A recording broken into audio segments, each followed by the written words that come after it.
సమరం భవిత ఛానల్ ప్రేక్షకులకి స్వాగతం. మనం ఈ భవిత ఛానల్లో మంచి స్టూడెంట్గా రాణించాలంటే ఏం కావాలి ఆ విషయం చాలా విషయాలు ముచ్చటించుకున్నాం. ఈరోజు ఎపిసోడ్లో జ్ఞాపక శక్తికి కావాల్సినవి ఏమిటి అనేది తెలుసుకున్నాం. స్థూలంగా జ్ఞాపక శక్తికి కావాల్సినవి ఏంటి వాళ్ళు గుర్తించండి. అందరి మెదడు ఒకటేలాగా ఉంటుంది. అందరి మెదడు వజ్రమైనా సరే దాన్ని సానబెట్టబోతే మెరవదు. వజ్రం తలకు మెరుస్తుంది కదా, అది మామూలుగా దాన్ని పెట్టబోతే మామూలు రాయిలాగా ఉంటుంది. ఆరంగానే ఏ విద్యార్థి అయినా చక్కగా రాణించాలంటే వాడి కృషి ఉంది, క్రమశిక్షణ ఉంది, డెడికేషన్ ఉంది, డిటర్మినేషన్ ఉంది వాడికి, అంతే, ఇంకేమి కాదు. కొంతమందే ఐక్యూ ఎక్స్ట్రాడినరీగా ఉంటుంది, కొంతమందికి. దాదాపు అందరి ఐక్యూ యావరేజ్గానే ఉంటుంది. యావరేజ్ అండ్ ఎబో యావరేజే, అంతకనే ఉండదు. ఈ యావరేజ్ ఎబో యావరేజ్ వాళ్ళే సక్సెస్ సాధిస్తారు. ఎక్కడ సాధిస్తున్నారు వాళ్ళు? డిసిప్లిన్ వల్ల, డెడికేషన్ వల్ల, డిటర్మినేషన్ వల్ల. అంచేత ఏ రకం ఎందుకు ఈ జ్ఞాపకశక్తి కావాల్సినవి ముఖ్యంగా కావాల్సినంటే అభిరుచి, చదివే సబ్జెక్ట్ మీద వాడికి ఆసక్తి ఉండాలి. ఆసక్తి పెంచుకోవాలి. వాడు చదువుకున్నాడు కదా, వాడు గ్రూప్ తీసుకున్నాడు కదా, తప్పదు. వాడికి క్లాస్ చదువుతున్నాడు కదా, 10th క్లాస్ పాస్ అవ్వాలి, లేదా ఇంటర్మీడియట్ పాస్ అవ్వాలి. వాడు కావాలని సబ్జెక్ట్ తీసుకున్నాడు, కావాలని చదువు జాయిన్ అయ్యాడు, స్కూల్లో జాయిన్ అయ్యాడు, కావాలని లేకుండా బై ఫోర్స్ జాయిన్ అయ్యాడు. మనం ఏం చేయడం, చదవాలి. చదువు లేకపోతే ఇంకెందుకండి వాళ్ళు? చదువు లేనివాడు వింత పశువు, అది గుర్తుంచుకోండి. విద్య లేనివాడు వింత పశువు. వింత పశువులా ఉండవలసి మీరు? విద్య లేనివాడు వింత పశువు. మనకు కరెక్ట్ అది. మన పశువులు కాదు కదా. మన మేధస్సు అంత గొప్పది, మన మెదడు ఎంత గొప్పది. సానబెడితే ఏదైనా సాధిస్తాం మనం, అది గుర్తించండి పిల్లలారా. అంచేత సబ్జెక్ట్ మీద అభిరుచి, ఇంట్రెస్ట్ డెవలప్ చేసుకోండి. అలాగే మీ వైఖరి ఏంటి, మీ యాటిట్యూడ్ ఏమిటి? I want to get success, నేను విజయం సాధించాలి అని వైఖరి కావాలి. ఎప్పుడు కూడా పాజిటివ్ యాటిట్యూడ్ కావాలి. నెగిటివ్ యాటిట్యూడ్, నేను చేయలేను, నాకు రాదు అని ముందు తీసే నెగిటివ్ యాటిట్యూడ్. మీ వైఖరిలో ఆ నెగిటివ్, నాకు చేత కాదు, నాకు కుదరదు, నాకు ఎక్కదు, నాకు అర్థం కాదు, ఈ నెగిటివ్ యాటిట్యూడ్ అందులో ఉంటుందండి ఎక్కువ మందిలో. నెగిటివ్ యాటిట్యూడ్ వదిలిపెట్టండి, పాజిటివ్ యాటిట్యూడ్ పెంచుకోండి. పాజిటివ్ యాటిట్యూడ్, నేను ఐ కెన్ అని పెట్టుకోండి, ఐ కాంట్ అని కనుకండి. ఐ కెన్ అనే మాత్రం ముందుకు ప్రతివాడికి కావాలి. పెట్టుకుని నేను చదవాలనుకున్నాను, చదువుతాను. అక్కడ మీ మోరల్ తెలుస్తుంది, మీ నైతిక విలువలు అక్కడ. అలాగే మీరు ఆ రంగా మీరు అంతా ప్లాన్ చేసుకుంటే అంత అవుతుంది. ఇక మీ కాస్ అంటే మీ గోల్ ఏం చేయాలని లక్ష్యం అనేది మీకు తప్పకుండా. లక్ష్యం లేని జీవితం, లక్ష్యం లేని చదువు చుక్కాని లేని నావలాంటిది. అంచేత ఈ గోల్లో మీకు ఆ టార్గెట్ తెలిసేయడంలో మీ టాలెంట్ చూపించాలి. ప్రతి వారికి టాలెంట్ ఉందండి, ఎందుకు ఉండదు? ఎక్స్ట్రాడినరీ టాలెంట్ ప్రతి వాళ్ళు ఉంటాయి, లేకపోవడం ఉండదు. కానీ దాని మీద వాళ్ళు ఏ రకం శ్రద్ధ పెట్టరు. అంచేత లక్ష్యం అంటూ పెట్టుకోవాలి. గోల్ కావాలి. ఆ గోల్ అనేది ఎంతమందికో వాళ్ళు పెట్టుకొని తెలియదంతే. గోల్ పెట్టుకోండి, ఎందుకు సాధించలేరు? తప్పకుండా సాధించగలరు. అంచేత మీరు ఒక విషయాన్ని చదువుకునే దాంట్లో మీ సబ్జెక్ట్ విషయంలో చక్కగా సమాచార సేకరణ కావాలి. దాంట్లో మీరు గుర్తుంచుకోవాలి, మీ సబ్జెక్ట్ సంబంధించినంత విషయం తెలుసుకోవాలి. ఒకటి మాత్రం గుర్తుంచుకోండి, మెదడు సూపర్ కంప్యూటర్. మీ మెదడు మాత్రం సూపర్ కంప్యూటర్ అండి, దానికి ఏం ఢోగా లేదు. మీరు మామూలు తెలివితేటలు ఉన్నారు కదా, మామూలు తెలివిగా ఉన్నారు కదా, అందరూ చక్కగా మాట్లాడుతున్నారు కదా, అన్ని పనులు చక్కగా చేస్తున్నారు కదా, అన్నింటిలో చక్కగా తెలివిగా వ్యవహరిస్తున్నారు కదా. ఇంకేంటంటే టెక్నాలజీ ఏం తక్కువ అని మీరు నార్మల్. కానీ మీరు దాని గురించి కృషి చేయడం లేదు. But your mind is super computer. అంచేత దాన్ని ఎలా చేయాలి ఒకటి మాత్రం గుర్తించాల్సిందండి. మనం ఏదైనా ఒక నాలెడ్జ్ గెయిన్ చేస్తున్నట్టు చదువుకుంటున్నామన్నా ఇంకోటి చేస్తున్నామన్నా నాది కానీ మన పంచేంద్రియాలు. ఆ పంచేంద్రియాల్లో చదువు విషయంలో విద్యార్థుల్లో ప్రధానంగా కంటితో చూసేవి, అలాగే చెవితో వినేవి, చేతితో టచ్ చేసేవి, మనకు బాగా గుర్తుంటాయి. అంచేత మీరు చేయాల్సినండి కంటితో చూసినవి లేదా చదివినవి. పుస్తకం చదవండి, కంటితో బొమ్మలు ఉంటాయి, చాలా బొమ్మలు చూసుకోండి. కంటితో చూసినవి. మరి కొన్ని రోజులు అంతా పవర్ పాయింట్ ప్రెజెంటేషన్ చూపిస్తున్నారు. ఆ పవర్ పాయింట్ ప్రెజెంటేషన్ అంతా దేని మీద కళ్ళతో చూస్తున్నారు.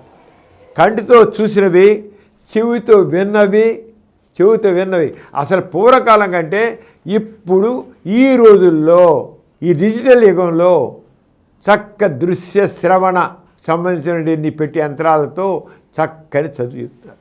పూర్వకాలం కంటే ఇప్పుడు నిజంగా ఇప్పుడు విద్యార్థులకి పూర్వకాలంలో విద్యార్థుల కంటే ఇప్పుడు చక్కగా ఎన్నో చక్కని కాదు మేనుకున్నా కంటితో చూసినవి, చెవితో విన్నవి, చేతితో తెచ్చేవి. ఇంకేం గుర్తుండవండి? ఎందుకు గుర్తుండవు అనుకోవడం వల్లే గుర్తుంటలే, అంత ఇంకేం కాదు. నెగిటివ్గా ఆలోచించడం వల్ల నెగిటివ్గా ఉండబట్టి అంతకంటే లేదు. అంచేత వీటిని మీరు ఏదైతే కంటూ చూశారో, ఏదో చేతి విన్నారో, అది మన మదిలో మనసులో దాన్ని పదిలిపరుచుకోవాలి. దీని మైండ్ఫుల్ హియరింగ్, మైండ్ఫుల్ లిజనింగ్ అంటారు. గుర్తుంచుకోండి. చెప్పారు జాగ్రత్త. మీరు ఉన్నది చదువుకోవడం కోసం టీచర్ ఏం చెప్తారు? బొరపెట్టి వినండి, కళ్ళతో చూడండి, బొర వినండి, మనసులో దాన్ని పదిలో చేసుకోండి. మీరు స్టూడెంట్ మాత్రమే గుర్తుంచుకోండి. మాస్టర్ పాఠం చెప్తుంటే సినిమా గురించో, సినిమాలో హీరో గురించో వాడికి అది కాదండి. మన సంబంధం లేనివి ఎందుకంటే అవన్నీ ఆలోచిస్తారు? లేదా ఏదో కబుర్లు, ఎక్కడో కబుర్లు మీకు ఎందుకండి అవన్నీ? నేను అంచేత చెప్పేది కాన్సన్ట్రేట్ చేసి వినండి. తప్పకుండా గుర్తుండకపోవడం ఉండదు. ముఖ్యంగా చెబుతున్నాను, నాకు గుర్తుండదు, నాకు అర్థం కాదు, నేను చేయలేని మాట ముందు నెగిటివ్ థాట్ వదిలిపెట్టండి. అది ఎవరు సరిగ్గా చెప్పకపోవడంలో మీరు అలా ఉంటున్నారు. నెగిటివ్ థాట్ వదిలిపెట్టండి. ఐ కెన్ అనుకోండి, యూ కెన్, రియల్లీ కెన్. అంచేత అలాగే మీరు చూడండి, మీరు ఇంటర్వ్యూకి వెళ్ళారనుకోండి, ఇంటర్వ్యూకి వెళ్తే రకరకాలు ఉంటాయి. ఇంటర్వ్యూలోకి వెళ్ళేప్పుడు మీరు రేపు ఎప్పుడు ఇంటర్వ్యూకి వెళ్తామండి, వెళ్ళాక మీ యొక్క అబ్జర్వేషన్ తెలుసుకోవడం కోసం నువ్వు ఇంతవరకు బయట ఇది ఇంటర్వ్యూ హాలు, ఆ బయట హాల్లో కూర్చున్నావు కదా, అక్కడ ఏమేమి ఉన్నాయి నువ్వు చూసి ఒక గదిలో ఏమున్నాయని అడుగుతాను అనుకోండి, ఇలా చూస్తాడు, తలకాయ చెప్తాడు. అంటే అసలు ఏం అబ్జర్వ్ చేయాల, కూర్చున్నాడు అంతే. కావలసిన ప్రతి వ్యక్తికి తన సరౌండింగ్స్లో ఏమున్నాయో అది అబ్జర్వ్ చేయడం నేర్చుకోవాలి. చదువులో కూడా అది కావాలి. అబ్జర్వేషన్, పరిశీలన, పరిశోధన. ముందు పరిశీలన అంటే ముఖ్య, చదువు కావాల్సిన పరిశీలన. చదువుతుంటే అది ఏంటిది, అందులో బొమ్మలు ఉన్నాయి కాదు, చూడండి, అరగా అర్థం పదిలిపరుచుకోండి. ఆరగా నువ్వు చదువుతున్నప్పుడు ఏది పట్టించుకోక, కూర్చుని దాన్ని పట్టించుకో. అంటే నువ్వు ప్రతిదీ నీ సరౌండింగ్స్ని, నీ చదివేది, నీ కళ్ళతో చూసిన దాన్ని మైండ్ఫుల్ వ్యూయింగ్, చూసేది అంతా చూస్తున్నావు, అది నువ్వు మనసులో పెట్టుకోవాలి. ఒకసారి ఏదో ఒక ఐఏఎస్ దానికి ఒక ఇంటర్వ్యూను ఆ క్యాండిడేట్ మేడం ఎట్లు ఎక్కుతూ పైకి వెళ్ళిపోయాట. వచ్చాడు, ఇద్దరు కలిసి వెళ్ళారు, వీఆర్కను క్యాండిడేట్. అడిగాడు పైకి వెళ్ళిపోగానే, ఇంతవరకు ఇప్పుడు 2 అంతస్తులు ఎక్కాం కదా, ఒక్కొక్క అంతస్తుకి ఎన్ని మెట్లు ఉన్నా చెప్పు అన్నట్ట. ఎందుకని ఐఏఎస్ ఆఫీసర్ అన్నవాడికి ప్రతిదానికి అబ్జర్వేషన్ వెరీ ఇంపార్టెంట్. వాడు రేపు ఎన్నిట్లోనూ అబ్జర్వ్ చేయాలి, వాడు బుర్రలో ఉండాలి. అబ్జర్వేషన్ అనేది చాలా ఇంపార్టెంట్. అబ్జర్వేషన్ కదా ఐఏఎస్ ఆఫీసర్ ఎందుకంటే ఆఫ్టర్ ఆల్ వెరీ చెత్త ప్రశ్న ఇది. ఎన్ని మెట్లు ఎక్కువ చెప్పరు, ఏంటి ఎన్ని మెట్లు, వాడు సబ్జెక్ట్ అడగాలి, ఇదేంటి. ఆ అబ్జర్వేషన్ అనేది వాడి యొక్క జాబ్లో, ఐఏఎస్ ఆఫీసర్ జాబ్లో ఇది వెరీ ఇంపార్టెంట్. అంచేత ఎన్ని మెట్లు అంటే తప్పమని చెప్పేసాట.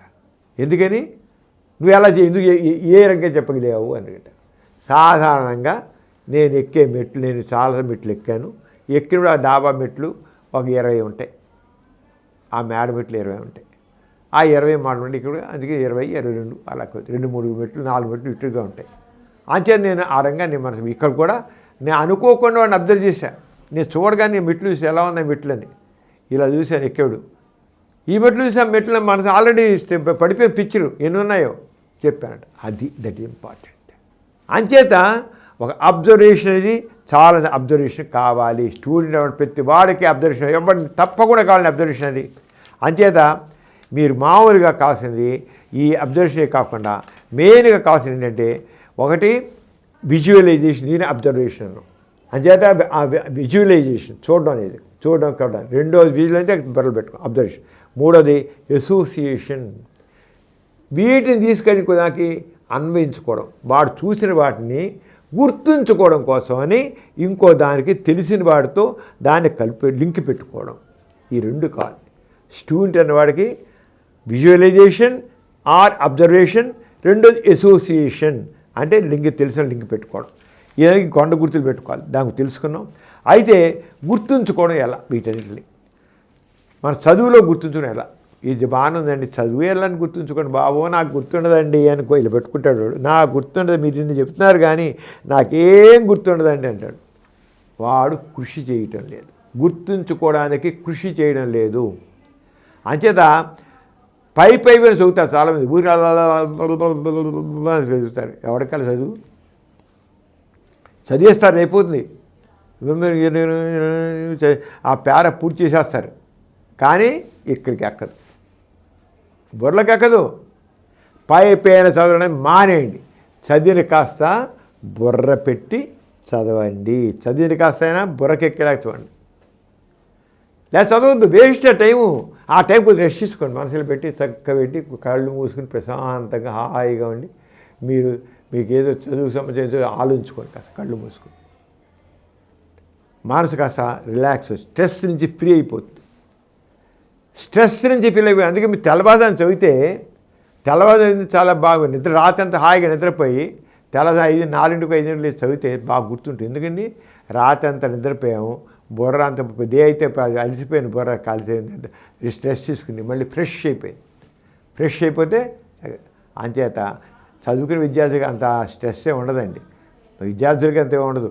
అంచేత అదంతా శుభ్రం కావాల్సిందంటే నేను నేర్చుకోవాలి, నేను తెలుసుకోవాలి, తప్పనుంటే ఏదైనా గుర్తుంటుందండి. నేను తెలుసుకోవాలి, నేను గుర్తుంచుకోవాలి అనేది ఉంటే ఎంతైనా బ్రెయిన్లోకి ఎక్కిపోతుంది, ఎంతైనా ఎక్కుతుంది, ఎంతైనా ఉంటుంది, ఎంతైనా గుర్తుకొస్తుంది. అంచేత చదివింది కాస్తైనా బురకెక్కేలా చదవండి. కుక్కేసినట్లు కాకుండా ఒకేసారి ఎలా చదువుతుంటారు, గంటల చదువుతారు, అంత తొక్కేది అంతే. అలా కాదు, గ్యాప్ ఇవ్వండి. ఒక 20 నిమిషాలకు ఒకసారి గ్యాప్ ఇచ్చి ఓసేపు జస్ట్ ఇలా కళ్ళు మూసుకోండి. కొంచెం చదివిన తర్వాత ఒకసారి ఇలా పెట్టుకుని అలా ప్రశాంతంగా ఏం ఆలోచించద్దు, కళ్ళు పెట్టి కూర్చోండి.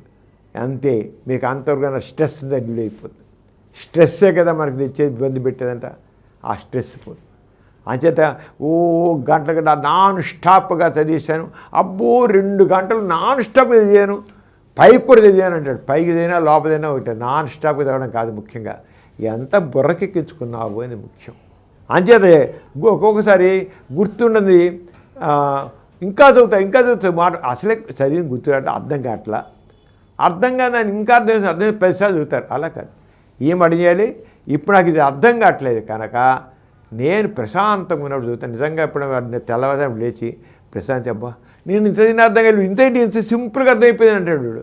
అంటే నేనంతా నెగిటివ్ అభిప్రాయం, నాకు గుర్తుండదు, నాకు గుర్తుండదు అని నెగిటివ్ కొనబట్టి వాడు బుర్ర అలిసిపోయాను బట్టి వాడికి ఎక్కల. రేపదేం ప్రశాంతంగా చదువుదాను, నాకు బుర్రకెక్కుతుందిలే అనుకోండి. నిజంగా వాడు పాజిటివ్ ముందే అనుకున్నాడు, నాకు గుర్తుంటుందని చదివాడు, అది గుర్తులేదు. రేపదేం చదువుదాము, నాకు గుర్తుండిపోతుంది అనుకుంటాడు. పాజిటివ్ సెషన్, ఆ పాజిటివ్ సెషన్తో మన్నాడు దాన్ని చదివిన దానికి వాడు పొరలోకి బాగా ఎక్కుతుంది. అంతే చదవని విషయంలో వాడు తీసుకొని మన ఇంత చెప్పుకుని చదవని ఏంటంటే, అంతే ముఖ్యంగా ఏంటంటే కావాల్సిన వాడికి కాన్ఫిడెన్స్. ఏం కాన్ఫిడెన్స్? ఐ క్యాన్, నేను చదివింది గుర్తుంచుకోగలను అనేది కావాలి వాడికి. ఆ రంగా చేసుకోవాలి. రెండోది అబ్జర్వేషను, అలాగే అసోసియేషను లింక్ పెట్టుకోవాలి. కొన్ని చదువులో కొన్ని కొండ గుర్తులు కూడా పెట్టుకోవాలి, కొంతవరకు కొండ గుర్తులు. అంచేత ఉన్నట్లయితే తప్పకుండా వాడు చదువులో విజయం సాధిస్తాడు. మరి ఇంతవరకు ఇవాళ ఈ విషయాలు తెలుసుకున్నాం. నెక్స్ట్ ఎపిసోడ్లో మరి కొన్ని కొత్త విషయాలు చదువుకుని తెలుసుకున్నాం. అసలు ముందు నెక్స్ట్ దాంట్లో మెమరీ పవర్ ఎలా ఇంప్రూవ్ చేసుకోవాలి ఏంటి అలాంటివి కూడా కొన్ని తెలుసుకున్నాము. అవి నెక్స్ట్ విషయాలు అలాగే మైండ్ మ్యాప్ గురించి చెప్తాను మీకు. ఇలా తెలుసుకుని తప్పకుండా మీరు ఎప్పుడైతే ఏమైనా తెలుసుకుంటారో ఒక మంచి స్టూడెంట్గా రాణిస్తారు, చక్కగా విజయం సాధిస్తారు. సెలవు మరి, నమస్తే. ఈ కార్యక్రమం మీకు ఎంతో నచ్చింది కదా.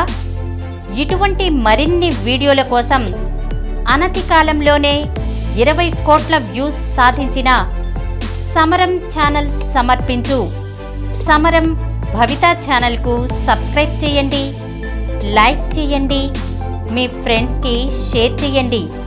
అలాగే ప్రక్కనున్న గంట సింబల్ని ప్రెస్ చేయడం మర్చిపోకండి. Please download Samaram Channels app from Google Play Store and watch your favorite channels. Click the bell icon and subscribe to the channels.